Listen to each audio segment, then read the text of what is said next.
I'm Esther Hsu, and I'm a joint degree with the Kennedy School and the Business School here at Harvard.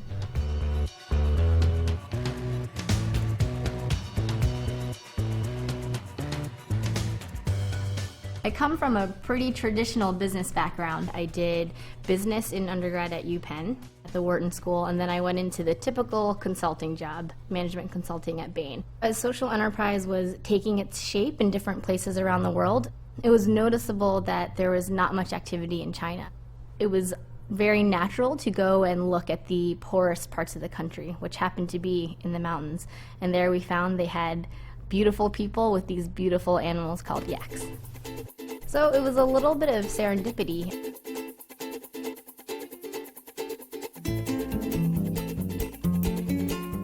Yak down is just the soft inner hair of the yak.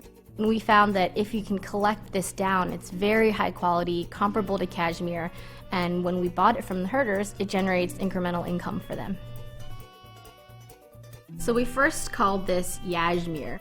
We eventually changed the name when we got to China so it had more meaning, and shoke means yak down in Tibetan dialect. Shoke can be found in boutiques in the US, in Europe, in Japan, and all over Greater China.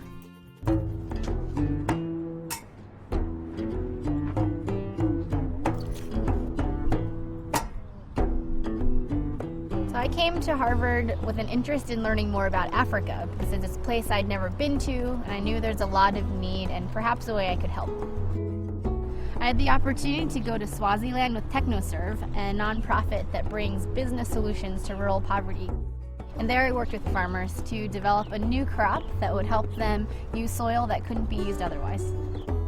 Turns out the gooseberry is a hardy plant that grows well, and there's a market for them. So when we came back from Swaziland, we were both studying at the Kennedy School and doing the joint with the business school. And TamTam kind of came along as an organization that we could work with. TamTam stands for Together Against Malaria, and the second part is Tunapenda Afya na Maisha, which is Swahili for We Love Health and Life. So BedNet distribution right now is a big public health initiative. They're really quite possibly the most cost-efficient way to save lives. But there's still lots of questions and ideas that people have around the best way to distribute the nets.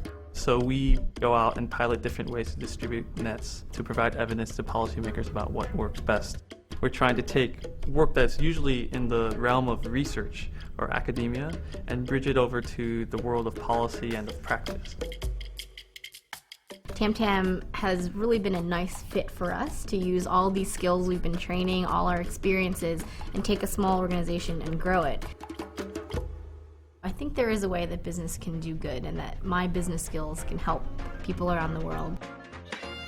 Although I don't know exactly where I'll be a few years from now, that is my goal, and wherever I best fit and can have the best impact is where I'd like to be.